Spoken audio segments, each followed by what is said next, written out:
The kingdom gathered beneath cathedral towers that had witnessed centuries of royal unions, yet none carried a silence like this. Not celebration. Not joy. Something far heavier.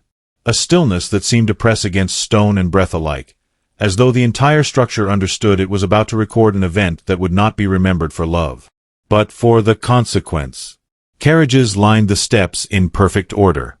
Nobles arrived in silk and gold, their faces composed, their voices lowered as if instinctively aware that sound itself could be dangerous inside these walls today.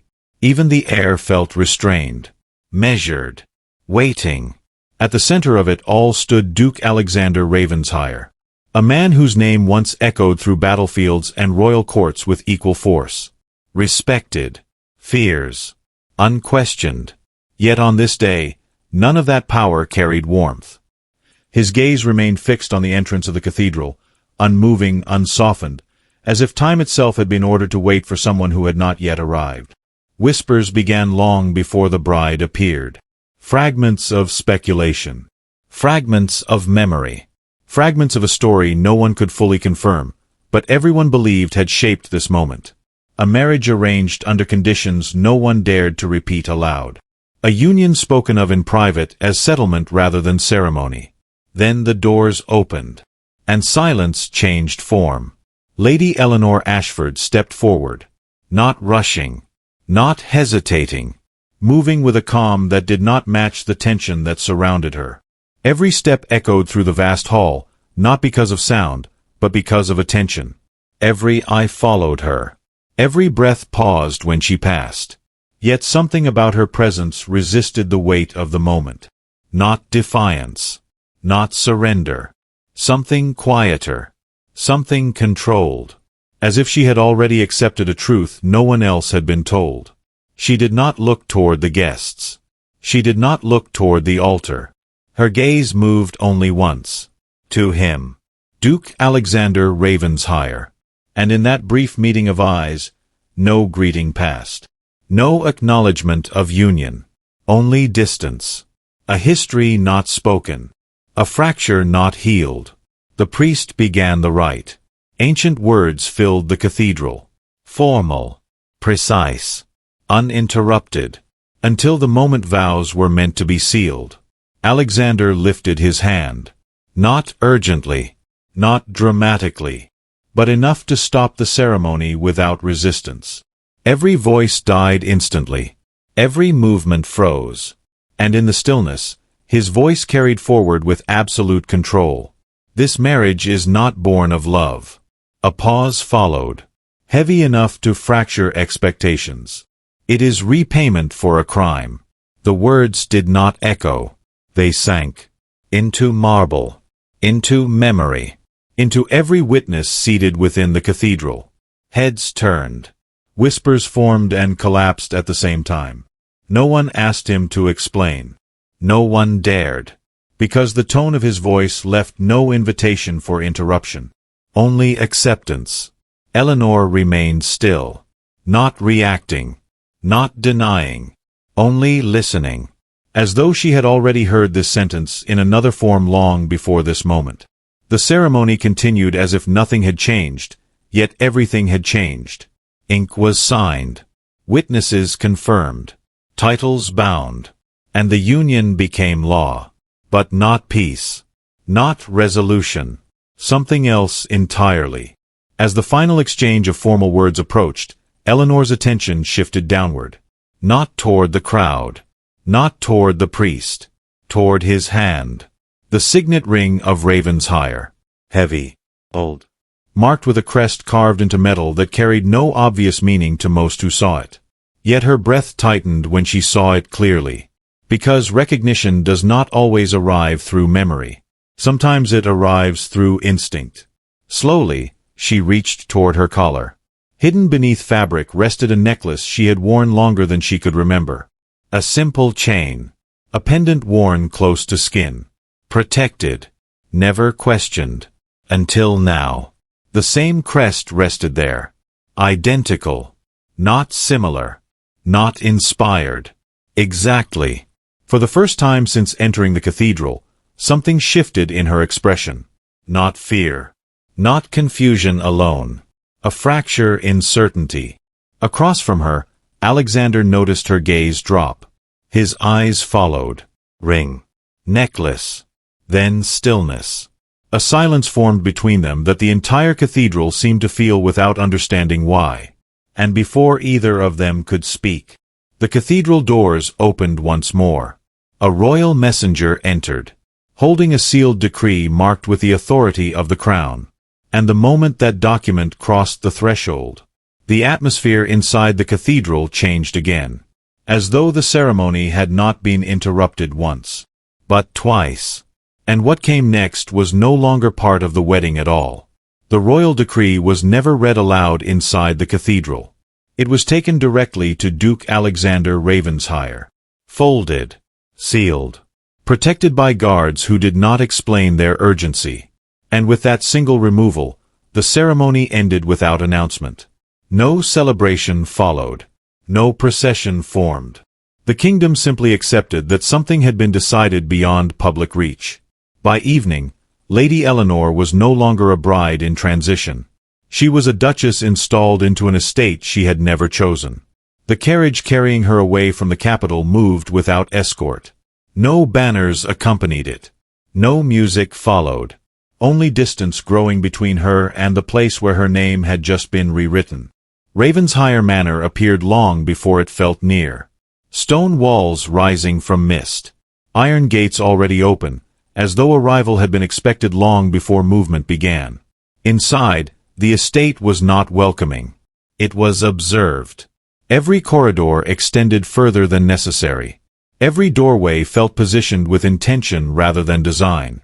Every servant lowered their head too quickly, avoiding acknowledgement as if recognition itself carried risk.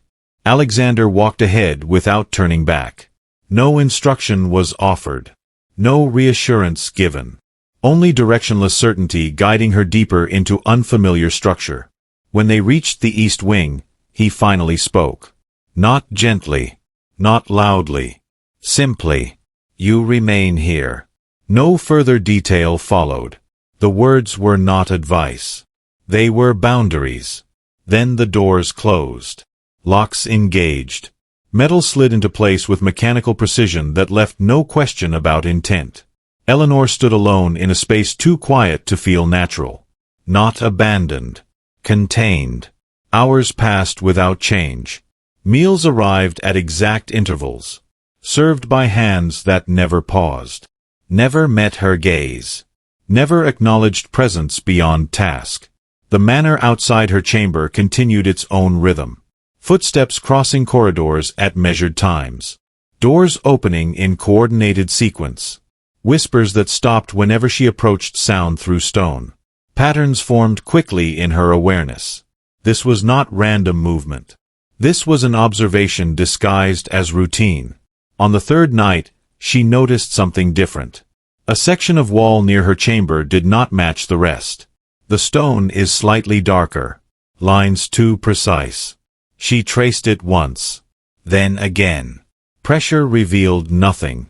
Until the tapestry beside it shifted without wind. Behind it, a seam broke open.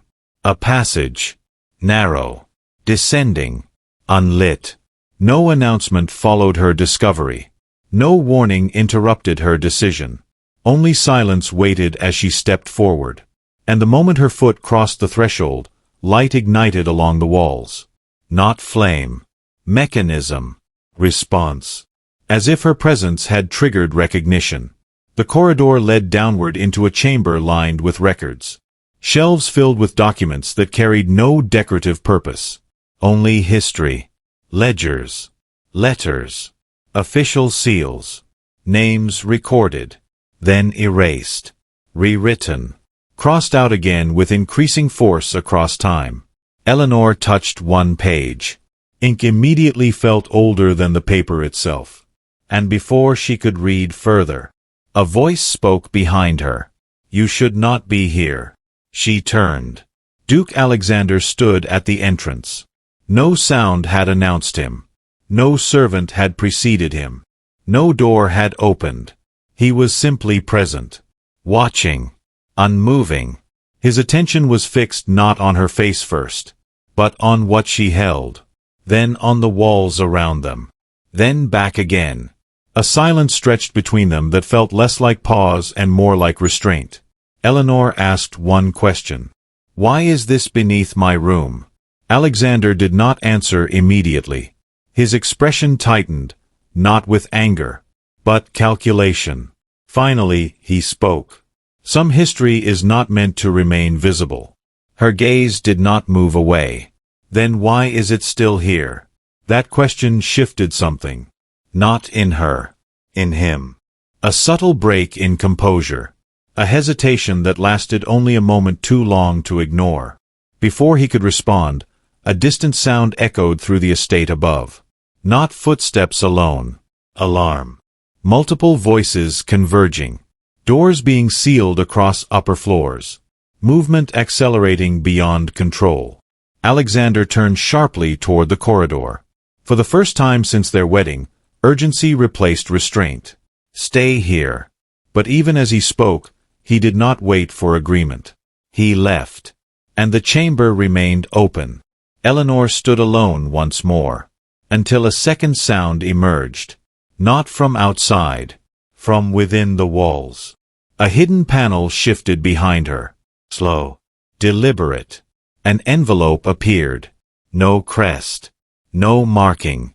Only sealed wax holding aged paper together. She opened it. 3 lines waited inside. No explanation. Instruction. "You were never first. You were only what remained. You not trust what protects you." Before she could process meaning, the chamber lights dimmed in sequence. One by one. Until darkness settled fully. And somewhere above, Ravenshire Manor began locking itself into structures that had not existed moments earlier. As if the estate was no longer responding to inhabitants, but executing something already decided long before any of them arrived. The darkness inside the chamber did not behave like absence. It behaved like control. Even without light, Eleanor sensed structure around her shifting again. Stone, locks, and unseen mechanisms adjusting as though the estate was rewriting its own interior map in real time. Above, Ravenshire Manor had become louder without sound. Doors sealed in sequence. Corridors restricted. Movement redirected. Whatever had been triggered below was now affecting everything above. And nothing inside the estate remained passive anymore. Eleanor pressed her hand against the wall where the envelope had appeared. The surface was smooth again. No seam. No opening. As if the chamber had never granted access at all. Only the message remained in her grasp. She read it again. "You were never first. You were only what remained. You not trust what protects you." The words carried no signature. No origin. Only implication. Something had been decided long before her arrival. And she had stepped into the final version of it. A sound echoed from above. Sharp. Glass breaking. Followed by hurried movement. Not random panic. Coordinated disruption. Alexander's voice cut through briefly. Commands, controlled but strained, then disappeared mid-sentence as if interrupted by force rather than choice. Eleanor turned toward the chamber exit. It no longer responded. The passage she had entered was sealed. Not locked. Reconfigured. Stone alignment had changed while she stood still. Then came a second shift. Behind her. A section of wall released a faint mechanical click. Another opening formed. Different from the first corridor. Narrower. Unlit. Deeper. And positioned with intention. Not escape. Redirection.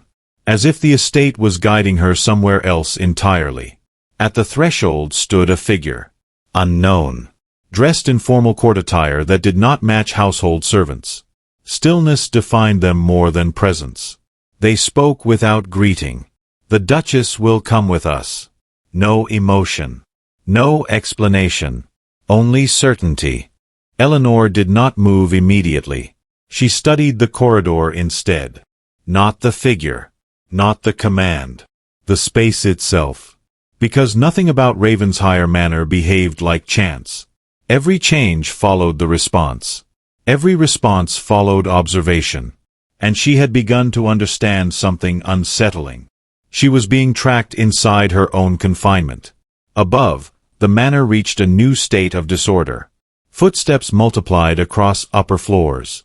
Shouts overlapped, then stopped abruptly in one corridor, followed by silence spreading outward, as if entire sections had been cleared or sealed. Alexander was no longer audible, not missing, contained, or removed from reach. The figure stepped once closer. Still did not repeat the instructions. I only waited. Eleanor finally asked one question. Who ordered this? No answer came. Not refusal. Absence of permission to respond. That distinction mattered more than words, because it confirmed hierarchy, and she was no longer at the top of it. She stepped into the corridor, not because she agreed, but because remaining was no longer an option defined by choice. The passage closed behind her without visible motion, stone aligning again with precision too clean to be natural. The forward path remained open, guided, controlled. As she moved, faint markings appeared along the walls. Old insignias. Repeating pattern. The same crest from the cathedral ring. The same symbol from her necklace. Now embedded into architecture itself. Not decoration. Identification. The estate was not hiding it. It was built around it. Ahead, light emerged. Not daylight. Lanterns glow. Soft. Regulated. A chamber at the end of the passage came into view. Doors already open. Awaiting arrival. Inside stood a long table covered in documents identical to those beneath Ravenshire Manor. Except these were newer. Recently altered. Still carrying ink that had not fully settled. Someone had been working here minutes earlier. Not years. Minutes. The escort stopped at the threshold. Did not enter. Did not leave. Only indicated forward. Eleanor stepped inside alone. And the doors closed behind her immediately. Not sealing her in darkness this time. Sealing her into visibility. Because the chamber was already occupied. Figures stood around the table. Not servants. Not guards. Court officials. Silent. Watching. Waiting. At the far end stood Duke Alexander Ravenshire. No longer in formal wedding attire. No longer composed as before. His presence remained controlled, but altered. Strain visible where certainty once lived. He looked at Eleanor without speaking. Then at the documents. Then back again. A pattern of calculation disrupted by something neither had prepared for. One official finally spoke. No ceremony remains valid until the decree is resolved. Alexander did not respond. Eleanor asked instead. What decree? No one answered her directly. Instead, a sealed document was placed on the table. The same royal insignia from the cathedral. Still unbroken. Still unread. And as Alexander stared at it, something in his expression changed again. Not recognition of paper. Recognition of consequence. The chamber held its breath without sound. Then, finally, he spoke. Not to her. To the room. This was not part of the agreement. The officials did not react. Because agreements only mattered when authority still existed above them. And at that moment, it was no longer clear who held it. The sealed decree on the table did not move. Yet everyone in the chamber seemed aware of it as if it carried weight beyond paper. Not because of its material form. Because of what it represented. Authority that no longer needed explanation. Only compliance.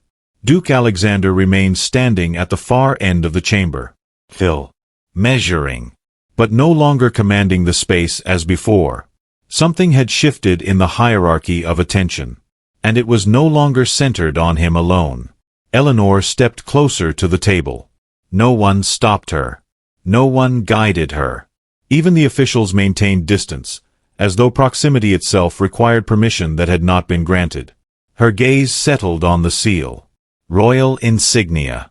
Identical to the one delivered during the wedding. identical to the mark embedded in her necklace. That repetition was no longer a coincidence. It was structured. Alexander spoke first. "This should not be here." An official responded without looking up. It arrived under direct order. No further detail followed. The absence of explanation carried its own meaning. Orders did not require justification when origin was higher than those receiving them. Eleanor broke silence. "What does it contain?" No answer came immediately. Instead, one of the officials stepped forward and placed a second object beside the decree. A thin document folder. Unsealed. Incomplete. Pages missing. As though part of its content had already been removed before arrival. Alexander's attention sharpened. That file was secured. The official finally met his gaze.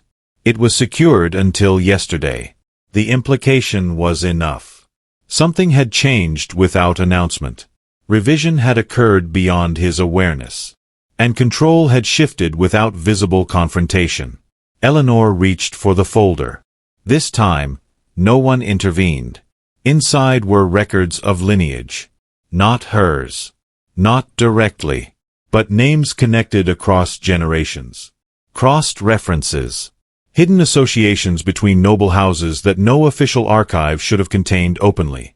And at the center of repeated annotations, her name appeared. Not as a title. Not as an acknowledgement. As a classification. Before she could read further, a sharp sound echoed through the estate above. Not glass this time. Metal impact. Followed by rapid movement across corridors. Then silence. Not natural silence. Forced absence. As though entire sections of Ravenshire Manor had been deliberately muted. One official spoke quietly. "It has begun." Alexander turned sharply. "Begun." No explanation followed. Because explanation was no longer part of communication. Only recognition among those who already understood. Eleanor looked between them. Understanding did not arrive fully. Only fragments. Enough to recognize that events outside this chamber were unfolding without her participation. Suddenly, the folder in her hand shifted. A page that had been missing earlier reappeared inside. Not placed. Not delivered. Simply present. As though the document itself was correcting absence. She read the new page. Only one line existed. "Access has been transferred." Alexander stepped forward for the first time. Not toward officials. Toward Eleanor. "Stop reading." His voice carried urgency now. Not authority. That distinction changed everything. Because urgency suggested loss of control. And loss of control suggested vulnerability. Eleanor did not comply. She continued. The next page contained a name. Not hers. But connected to hers. A guardian designation. Then a notation. Removed without consent. Before she could process meaning, the folder slipped from her grasp. Not dropped. Pulled. Invisible force drawing it back onto the table. Reassembling its position as if refusing further exposure. One official finally spoke again. "She has seen enough." Alexander reacted instantly. That was not approved. The official replied calmly. Approval is no longer required. The room shifted in tone. Not physically. Structurally. Authority lines had changed without visible ceremony. And everyone present understood it simultaneously. Including Alexander. Including Eleanor. Including those who refused to look directly at either of them. Then the final disturbance occurred. A second sealed envelope appeared on the table. No one placed it. No door opened. No arrival was announced. Yet there it was. Marked with identical royal insignia. But smaller. Personal. Directed. Alexander froze. That seal was not meant to duplicate. Eleanor noticed his reaction. For the first time since the wedding, his control fractured into hesitation. Not fear. Recognition of consequence arriving earlier than anticipated. The chamber remained silent. until Eleanor reached for the envelope. No one stopped her, because stopping her was no longer within anyone's permission. She opened it, and inside was a single instruction. Return her name. Before she could ask what it meant, the lights in the chamber dimmed in sequence. Above them, Ravenshire Manor began locking every remaining corridor simultaneously. Not in response. In preparation. And somewhere beyond the estate walls, something previously contained was no longer waiting.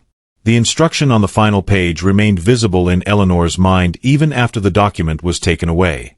Return her name. Not as requested. Not as a warning.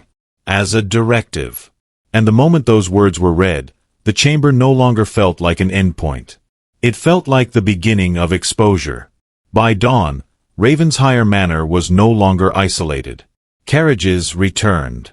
Couriers arrived without announcement. Summons circulated across noble houses bearing urgent royal markings. Eleanor was informed, not asked, that she would attend court assembly. Alexander did not oppose it. He simply prepared for it in silence. That silence carried more weight than refusal. The royal court hall was vast enough to absorb sound and still leave echoes behind. Nobles filled tiers arranged by rank. Every seat carried visibility, not comfort. Eleanor entered without escort from Alexander. He arrived separately, not beside her, not after her, as if proximity itself had been deliberately avoided. Whispers began immediately, not subtle, not hidden. They traveled openly through the hall. The Duchess of Ravenshire. The marriage without affection. The estate without invitation. The bride without known lineage certainty. Every phrase carried speculation dressed as certainty. From the upper tier, Countess Victoria Halden observed without expression. Perfect posture. Controlled smile. Eyes tracking Eleanor with precision rather than curiosity. Nothing about her reaction suggested surprise. Only timing. As if she had been waiting for this exact moment of visibility. The court magistrate announced proceedings. Before formal matters began, one voice interrupted. Countess Victoria requested recognition. No one objected. Permission was granted without hesitation. She stepped forward, and the atmosphere subtly adjusted around her presence. Not authority. Influence. Her voice carried clarity across the hall. Questions regarding the legitimacy of certain recent unions have surfaced. A pause followed. She turned slightly toward Eleanor, particularly those involving unidentified lineage integration. The phrasing was deliberate. Every word is structured to isolate without direct accusation. Murmurs spread. Not loud. Controlled. But cumulative. Eleanor remained still. Alexander's expression tightened. Not toward Victoria. Toward the reaction forming around her words. Because perception was beginning to outweigh fact. Victoria continued. Documents submitted prior to the marriage remain incomplete. Several records were revised. She paused again. Just long enough for implication to settle. And in that silence, she placed a folded file onto the magistrate's table. The magistrate opened it. No immediate reaction followed. Until pages were reviewed. Then reviewed again. Expression shifted slightly. Not a shock. Confusion requiring confirmation. A noble from the side aisle spoke quietly. Those records are sealed lineage archives. Another responded. They should not be accessible. That statement alone altered attention across the hall. Because unauthorized access implied breach of authority structures no one publicly acknowledged. Eleanor finally spoke. What is being claimed? Her voice did not rise. It did not falter. But it redirected focus back toward her. Victoria answered without hesitation. That your placement within Ravenshire lineage records is unverified. A pause. Then the addition that carried weight beyond accusation. And potentially constructed. The hall reacted. Not loudly. But uniformly. A shift in collective interpretation. From uncertainty toward suspicion. Alexander stepped forward for the first time since entering. Not toward Eleanor. Toward the magistrate. Those documents were restricted. The magistrate did not deny it. Instead, he stated, they were restricted until authorization override occurred. Eleanor turned slightly toward Alexander. Override? That single word changed his expression, because it confirmed what he had not yet said aloud. Control over records had been transferred outside his authority.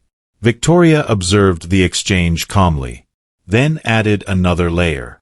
If legitimacy cannot be confirmed, titles granted under assumption may require review. The word review carried consequence. Not immediate removal, but instability.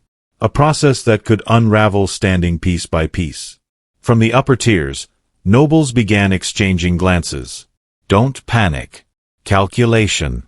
Every house assesses what instability might mean for their own alliances. Court loyalty rarely survived uncertainty. Eleanor looked down at the document again, then back to Victoria. For the first time, something shifted in her expression. Not distress. Recognition of pattern. Because every event since the wedding had been structured around one concept. Visibility of her origin. Before she could respond, a guard entered the hall. Unannounced. Carrying sealed correspondence marked with urgent insignia. He moved directly toward the magistrate. Whispered.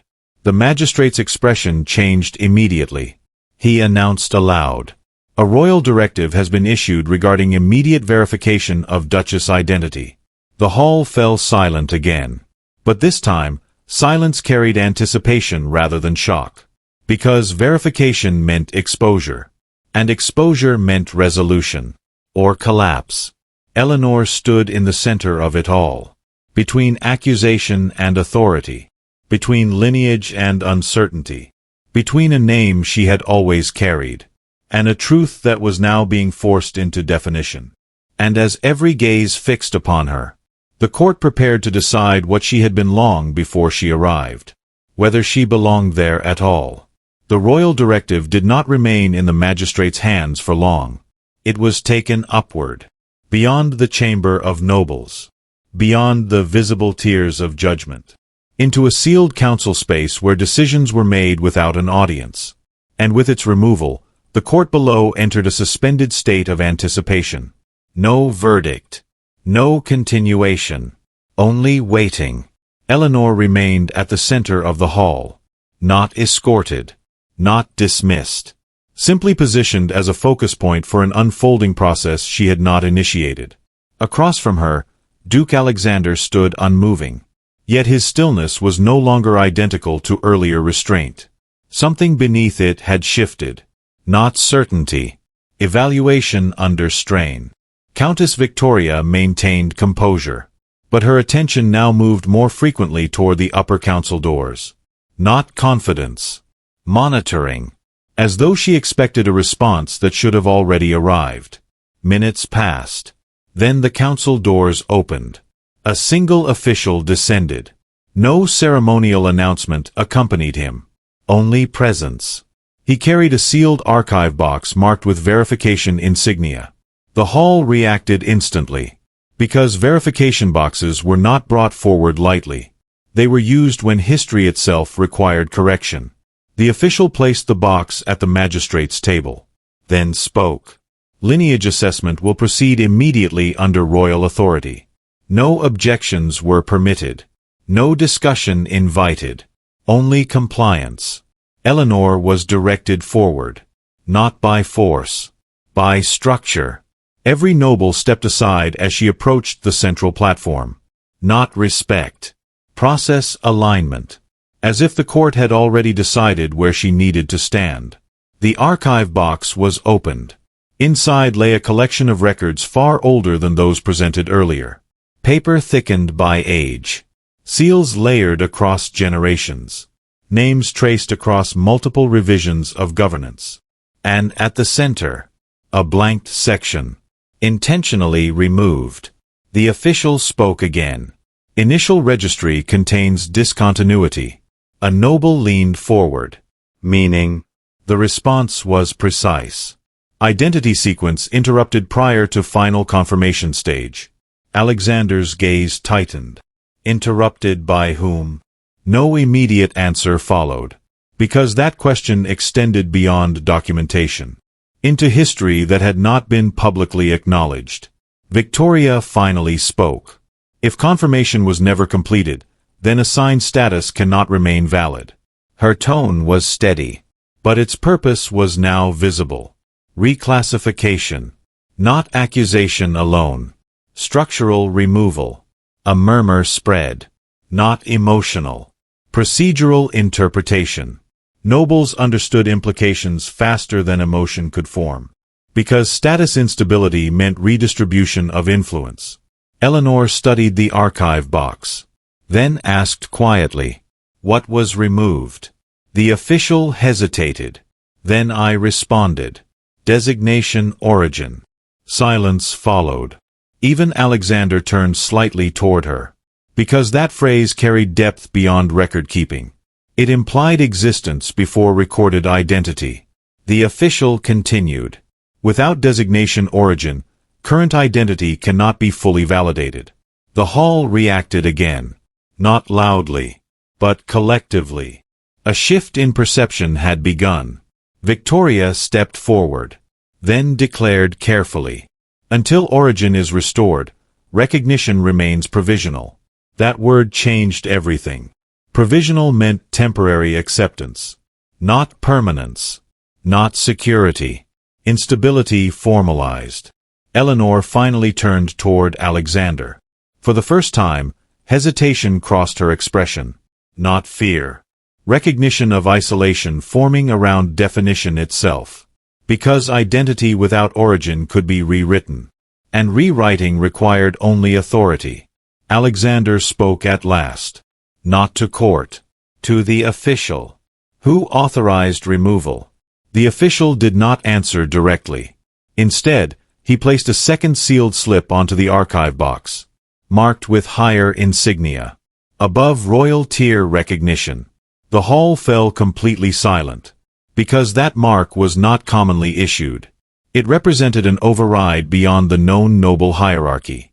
Even Alexander's expression changed. For the first time, uncertainty replaced control entirely.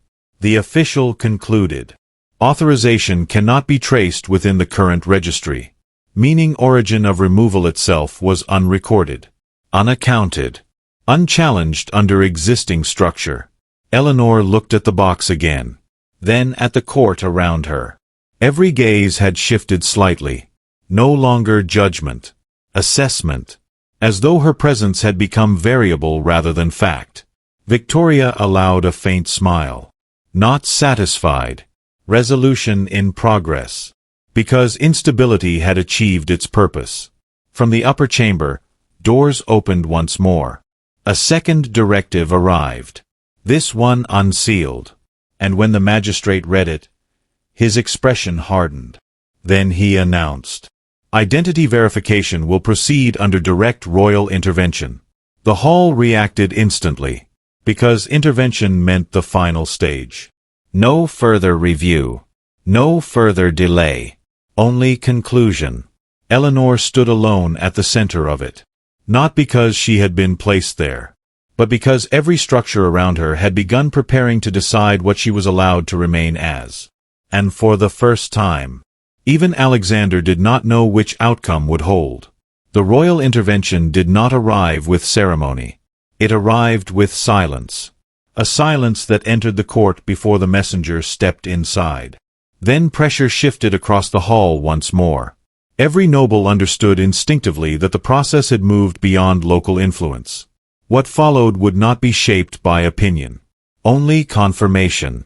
Or removal. The messenger carried no spoken introduction. Only a black-sealed file stamped with sovereign insignia. He placed it on the magistrate's table without hesitation. Then I stepped back. No explanation followed, because none was required. The magistrate opened the file. One page. Then another. Then stillness. His expression changed slowly, as though each line was rewriting previous certainty. Not confusion. Recognition of contradiction. Victoria observed carefully. For the first time, her composure showed strain. Not outward collapse, but internal recalibration. Something she expected was not appearing in the sequence she had prepared for. The magistrate finally spoke. Records submitted for verification contain inconsistency between royal registry and private archival source. A noble whispered. Which source? The answer came without delay. Internal estate submission from Ravenshire Holdings. Alexander's attention sharpened instantly. That was not standard procedure. He stepped forward. I never submitted such an archive. The magistrate did not dispute him. Instead, he added another line. Submission predates current governance tenure. A ripple passed through the court. Because that meant the documentation originated before the present authority structure. Before Alexander's control. Before Victoria's influence. Before current alliances existed. Eleanor listened without interruption. But her focus had shifted. Not toward accusation. Toward pattern. Every revelation was not isolated. It was layered. Each piece interacts with the next. The magistrate continued reading. There exists recorded insertion of external classification affecting identity record continuity. A pause. Then emphasis. Insertion not attributed to Ravenshire authority. Victoria finally spoke again. That is impossible. But the tone lacked conviction. Not denial of content. Disruption of expectation. The official from earlier stepped forward.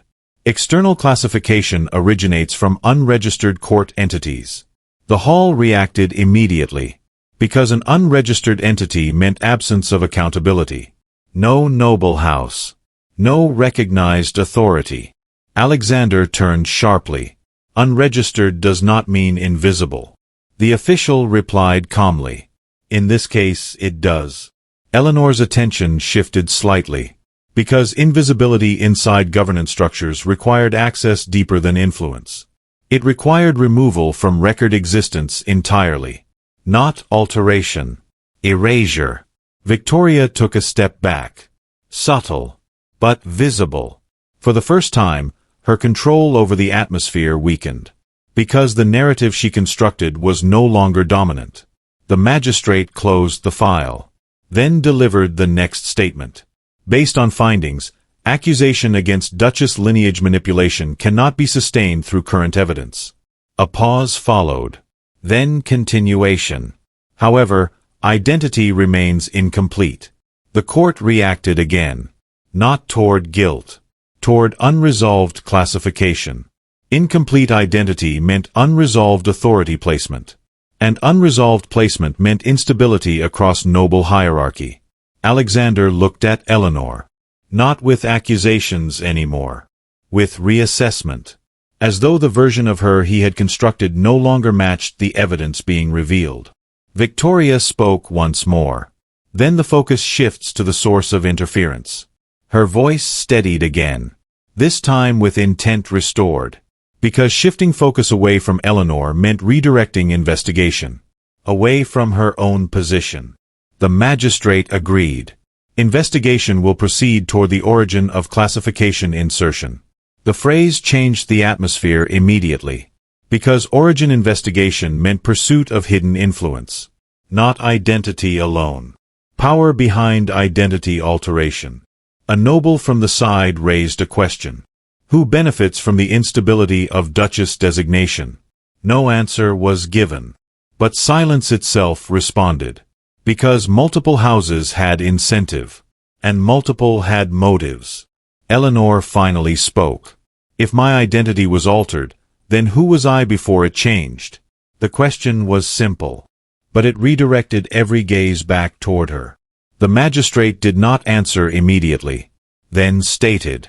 Pre-alteration designation remains sealed under higher jurisdiction. Higher than the current royal court tier. Alexander's expression tightened again. That level of jurisdiction was not commonly referenced. Because it existed outside visible governance. Outside known noble authority. Victoria exhaled softly. Not relief. adjustment. Because even she had not expected jurisdiction beyond reach of influence. The messenger stepped forward again. Delivered final instruction. Proceed to the source identification phase. Immediately. And for the first time since the wedding, every participant in the hall understood something fundamental. The conflict was no longer between noble houses, or between marriages, or even between accusation and defense. It had shifted toward the origin of a name that had already been removed once before. And someone, somewhere, had ensured it stayed buried. The order for source identification did not bring immediate movement. Instead, it created a pause that stretched across the court like a suspended verdict. No one spoke. No one intervened. Even nobles who had spent the entire proceedings shifting alliances now held still, waiting for direction that had not yet been revealed. Eleanor remained at the center of the hall. Yet something within her presence had begun to change. Not posture. Not an expression. Distance. A quiet withdrawal forming beneath awareness. Because attention no longer felt like judgment. It felt like exposure without control. Alexander noticed it first. Not in words. In absence. She was no longer reacting to shifts in the room with urgency or resistance. She was observing without attachment. As if every new revelation had moved slightly farther from personal impact. Victoria spoke again, attempting to redirect momentum. Until origin is identified, all conclusions remain incomplete. But her voice lacked earlier precision. Because the structure had fractured. And every attempt to rebuild narrative control met resistance from new information entering the system. The magistrate did not respond to her immediately. Instead, he reviewed the sealed directives once more. Then stated, "The identification phase will proceed without participation from the noble council." The implication was immediate. Court influence removed from next stage. Alexander turned toward the magistrate. Without council input, the response was simple. Council input is no longer required. That sentence changed everything in the hall. Because it confirmed authority had moved again. Eleanor finally lowered her gaze. Not in submission. In release. Something within her interpretation of events had shifted away from expectation. No longer seeking explanation from surrounding figures. Only understanding the structure behind them. From the upper tiers, nobles began withdrawing attention. Not physically leaving. Mentally disengaging. Because once authority moved beyond their tier, participation became irrelevant. Only observation remained. Victoria stepped forward once more. Then stopped. For the first time, she hesitated without masking it. Because the system she had been manipulating no longer responded in predictable sequence. Alexander looked at Eleanor again. But now the look carried something unfamiliar. Not possession. Not judgment. Recognition that distance had formed where emotional leverage once existed. Eleanor spoke softly. If origin is unknown, then everything built upon it is temporary. The words were not directed at anyone. But they settled across the room regardless. The magistrate acknowledged without emotion. Correct. One word. Enough to shift perception entirely. A noble attempted to speak, but was cut off by the arrival of another sealed message. Delivered directly to the magistrate. He opened it. Then paused longer than before. He announced, "Identity search will continue beyond court jurisdiction boundaries. Meaning movement outside the kingdom's visible governance structure. A place where noble influence had no authority." Victoria's expression tightened again. Because that directive implied something she had not anticipated. Investigation would extend beyond the controlled environment. Beyond managed outcomes. Alexander finally stepped closer to Eleanor. Not to assert control, but to speak quietly. This is escalating beyond what was intended. She did not respond immediately. Then replied without looking at him. Nothing here was ever intended. That silence between them carried more weight than the previous confrontation. Because it confirmed separation in perception. Not only for each other, but of events unfolding around them. Eleanor exhaled slowly. And for the first time since entering the court, she no longer attempted to interpret approval, rejection, or judgment from any direction. She simply stood within the unfolding structure, detached from its emotional pull. Victoria watched her carefully. Then I realized something unsettling. Eleanor was no longer participating in the narrative being built around her. She had become outside it. The magistrate gave final instruction for the phase. Proceed. And as those words settled, the court prepared for movement beyond familiar authority, beyond known record systems, beyond anything that had been publicly controlled, and somewhere beyond all present awareness. The origin of her erased designation had already begun responding to the search. The order to proceed beyond court jurisdiction did not conclude the session. It fractured it. Because the moment governance extended outside recognized boundaries, every participant understood that containment had failed. Not through collapse, through expansion. Eleanor was escorted from the central hall. Not restrained. Not guarded aggressively, but guided with strict precision through corridors that now felt unfamiliar even within familiar architecture. Ravenshire Manor's influence no longer defined movement inside the capital structure. Something else had begun taking precedence. Alexander followed at a measured distance. Not close enough to intervene. Not far enough to appear detached. His silence had become heavier than speech, because every decision unfolding was now occurring outside his control. Victoria remained behind in the court chamber, but her composure had changed. No longer performing certainty. Now calculating survival of position within a system is no longer stable. Outside the palace complex, night had already settled. Carriages waited without an emblem display. No noble identification. Only sealed instructions for transfer. Eleanor was directed toward one. No explanation provided. Only compliance is enforced through protocol. As she approached the carriage, she noticed something unusual. The escort personnel were not court guards. Their insignia did not match royal structure, nor noble house affiliation. Their presence lacked traceable origin. That absence carried an implication. Alexander's voice finally broke the silence. This transport was not authorized through a known registry. No response came from the escorts. Only continuation of procedure. Eleanor stepped forward regardless. Not because trust existed, but because refusal had become meaningless within the current structure. She entered the carriage. Doors closed immediately. Lock engaged. Inside, no markings identified the destination. Only motion began. Slow at first. Then steady acceleration away from illuminated capital zones. Toward regions outside controlled mapping. Alexander moved to intercept, but halted mid-step, because additional escorts appeared between him and the carriage path. Not attacking. Preventing passage. Blocking intervention entirely. For the first time, he understood separation was intentional. Not accidental. Not procedural. Constructed. Inside the carriage, Eleanor remained still. But she observed the details carefully. No insignia. No visible driver identity. No audible communication from outside. Only directional certainty. Then the carriage changed route. Not following the main road. Diverting toward an older passageway outside official infrastructure. A route not used in recent governance records. At that moment, she realized something critical.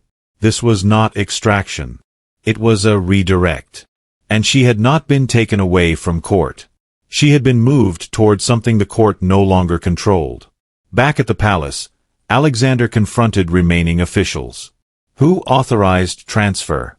No answer was provided immediately. Instead, a sealed ledger was presented. One entry had been updated minutes earlier, without signature from any known authority. Victoria, observing from a distance, finally spoke. This is not retrieval. It is a separation protocol. Her tone carried recognition rather than surprise, as though she had encountered a similar structure before. Alexander turned sharply. Explain. But she did not answer directly. Only stated. Someone ensured she would leave jurisdiction at the exact moment origin investigation began. That statement shifted understanding. Because the timing was not random. It was synchronized. The carriage continued deeper into unregistered terrain. Road conditions deteriorated. Landmarks disappeared. Even direction markers ceased to function. As though geography itself had been excluded from record systems. Eleanor finally understood. She was no longer being moved within governance. She was being moved outside it. And as the last visible lights of the capital vanished behind distance, the carriage entered territory that had no recorded ownership, no legal mapping, no acknowledged authority. Only one certainty remained. Whatever waited ahead was not reacting to the investigation. It had been prepared for it. The carriage stopped without warning. No gradual slowdown. No announcement. Just stillness replacing motion as if distance itself had decided the journey was complete. Outside, the terrain had no recognizable markers. No roads. No settlement lights. Only uneven ground stretching into darkness shaped by time rather than design. Eleanor remained seated for a brief moment after the halt, waiting for instruction that did not arrive. Then the doors opened. Not by escort command. By external force. Metal latches disengaged simultaneously, as though multiple systems had been triggered from a single unseen source. Beyond the carriage stood figures. Not the same escorts from earlier. These carried insignia linked to royal recovery units. Structured. Organized. Purpose-driven. And behind them, a second group arrived on horseback. Duke Alexander Ravenshire. His arrival was immediate. No delay. No search transition. As if coordinates had already been known. His gaze locked onto the carriage before any other detail. Then shifted to Eleanor. No words followed at first. Only assessment. Eleanor stepped down. No assistance required. Her movement is steady despite the distance traveled. Alexander approached halfway. Then stopped. Because between them stood confirmation that this was no longer court procedure. It was an extraction response. One of the royal recovery officers spoke. Target relocation confirmed beyond jurisdiction boundary. Alexander responded sharply. By whose authorization? The officer answered without hesitation. Override directive from sealed sovereign tier. That response created immediate silence. Because the sealed sovereign tier represented governance above visible monarchy function. Not publicly referenced in normal court proceedings. Not easily challenged. Victoria arrived shortly after. Her presence was accompanied by minimal escort. She took in the scene quickly. Then her expression changed. Not a shock. Recognition of outcome she had anticipated but not controlled. She spoke quietly. They initiated a closure sequence. Alexander turned. Closure? She nodded once. Containment of identity case beyond court scope. Eleanor listened without interrupting. But something in her attention had shifted again. Not toward explanation. Toward the structure behind it. Because every layer revealed so far had pointed away from visible authority. The recovery officer presented a sealed confirmation tablet. It displayed an updated designation flow. Multiple entries had been removed. One remained active. Marked incomplete origin restoration pending. Alexander reached for it. But it stopped. Access restricted to verification subject only. Meaning only Eleanor could proceed. A silence followed. Then attention turned toward her. Not commanding. Not demanding. Defining. Eleanor stepped forward. For the first time since leaving the court, she was not being positioned by others. She was being acknowledged as a required participant. The tablet activated upon her presence, displaying fragmented records. Not full identity, but sequence markers, points of interruption, and one repeated phrase. Designation removed prior to consolidation. Alexander moved closer. What does that mean? No one answered immediately. because interpretation required higher clearance. Victoria spoke instead. It means she existed before the recognition structure finalized her status. A pause. Then continuation. And someone erased that completion step. Eleanor looked at the display. Then asked quietly, "Why?" No immediate answer followed. Only system response. Access required origin link restoration. At that moment, distant movement emerged from surrounding terrain. Not hostile. Not friendly. Arriving units. Additional royal retrieval teams. And something else. Unmarked observers positioned beyond visible perimeter. Alexander noticed immediately. "We are not alone." The recovery officer confirmed. Containment zone fully engaged. Eleanor turned slightly. "What containment?" The officer answered. "Containment of origin retrieval environment." That statement changed everything. Because it implied the location itself had been prepared. Not discovered. Activated. Victoria stepped back slightly, now understanding the final implication. This was not a rescue. This was controlled exposure of something previously sealed. Alexander looked toward Eleanor again. And for the first time, uncertainty replaced strategy completely. Because whatever was unfolding was no longer about court disputes. It was about what had been intentionally hidden from both of them. Eleanor stood at the center of it all. Surrounded by retrieval units, unmarked observers, royal enforcement presence, and an identity system demanding restoration. Then the tablet displayed the final instruction. "Proceed to origin point." And as those words appeared, the ground beyond the carriage began revealing a passage that had never been visible before. As if the land itself had been waiting for permission to open. The ground beneath the unmarked terrain did not crack. It parted. Stone layers separated in controlled alignment, revealing a descending passage that had no surface trace moments earlier. No excavation marks. No disturbance. Only access became visible once authorization reached completion. Eleanor stood at the threshold. The tablet's instructions are still active in her grasp. "Proceed to origin point." The phrase no longer felt like command. It felt like an inevitability. Alexander moved beside her. Not ahead. Not behind. Matching position without assertion. For the first time, direction belonged to neither authority nor court structure. It belonged to what lay beneath. Royal recovery units formed perimeter positions. Unmarked observers remained at distance. Victoria stood further back than all others. Her composure had shifted entirely. Not resistance. Calculation of loss containment. The passage emitted faint illumination along its interior walls. Not torchlight. System response lighting. Activating in sequence as presence advanced. As if acknowledging return after a long absence. Eleanor descended first. Steps steady. No hesitation. Alexander followed without instruction. Then the units. Then silence from above. Inside, the structure expanded into layered corridors. Not natural formation. Constructed environment buried beneath governance geography. Archives embedded directly into architecture. At the central chamber, a terminal stood dormant. Until Eleanor approached. Then activated instantly. Display surfaces illuminated. And for the first time, a full identity mapping sequence began assembling in real time. Fragments previously shown now connected. Incomplete sections filled with retrieved data. Alexander watched closely. Victoria remained at the chamber entrance, unmoving.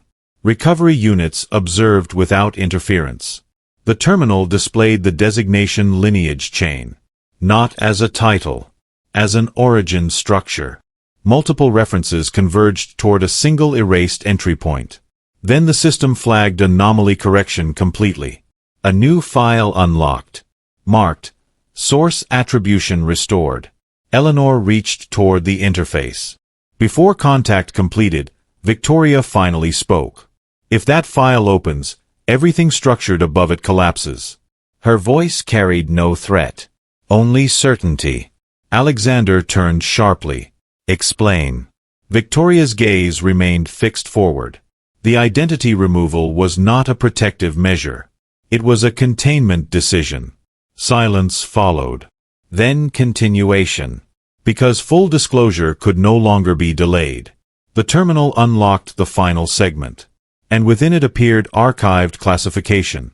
Royal Succession Displacement Incident. A noble gasp echoed behind. Not disbelief. Recognition of historical suppression reference. Victoria stepped forward slightly. That incident was erased from the governance record intentionally, because it involved redistribution of legitimacy across bloodlines. Alexander's expression hardened. Redistribution? She nodded once. Power assignment that was never meant to remain visible.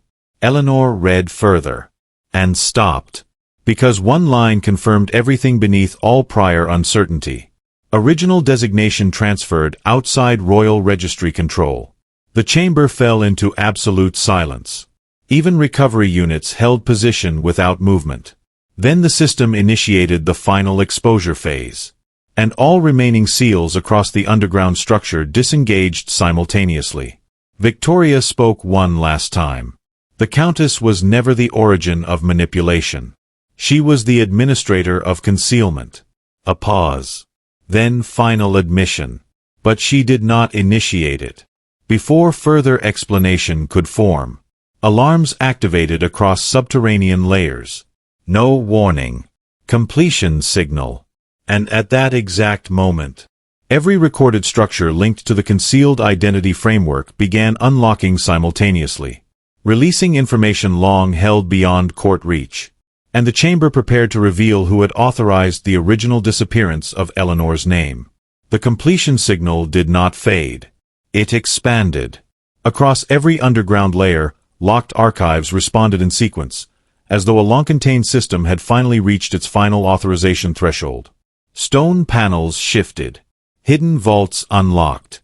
Records long separated from governance memory reconnected into one unified stream.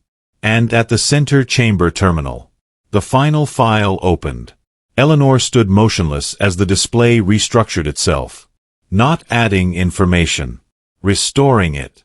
Layer by layer, the origin sequence assembled into continuity that had never been permitted to remain intact. Alexander watched in silence beside her. Victoria remained at distance, no longer attempting control. Even the recovery units had become still. Because what was emerging was no longer part of court authority. It was an origin disclosure. The terminal displayed a designation header.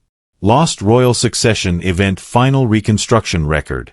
Then the system rendered names that had been absent from all prior documentation. Not erased. Disconnected. Until now. Eleanor's breathing remained steady. But something within her attention sharpened. Because every fragment being restored carried familiarity she could not yet place in memory. Only recognition without context. The record continued. A succession conflict had occurred decades earlier.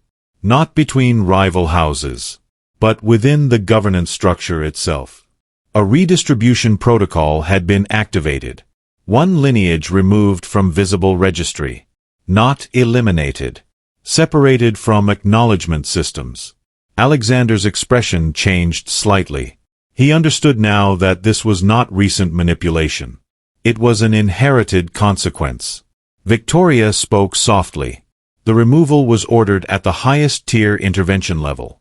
A pause followed. Then continuation. But authorization was never intended to remain active indefinitely. The terminal paused. Then revealed the final entry line. Primary designation subject confirmed alive under alternate identity framework. Silence followed that sentence. No reaction. Absorption. Eleanor finally stepped forward. And as she did, the system responded instantly. Her presence triggered full reconstruction alignment. The final hidden file expanded. And what appeared next shifted everything present in the chamber. A single recorded directive. Signed under a sovereign seal older than the current monarchy structure. Alexander read it first. Then stopped. Because recognition arrived before comprehension. Victoria closed her eyes briefly. Not in defeat. In acknowledgement. The directive stated, protect the remaining heir through identity separation until succession stabilization is restored. Eleanor's gaze remained fixed. Because the word heir did not feel newly introduced. It felt interrupted. The system continued final reconstruction. And confirmed identity convergence. Eleanor Ashford designation was a secondary construct. Original classification restored. Lost rows of Ravenshire succession line. A silence deeper than all previous moments settled across the chamber. Not a shock. Completion of narrative closure. Alexander finally spoke. Not as Duke. As someone confronting irreversible truth. You were never part of what I thought I understood. Eleanor did not answer immediately. Because every fragment around her had stopped shifting. And for the first time, nothing remained hidden beneath the structure. Only what had always existed. Waiting to be named again. He married her for revenge. But the truth buried beneath every sealed record was never about punishment. It was about protecting the last name the kingdom was never meant to forget.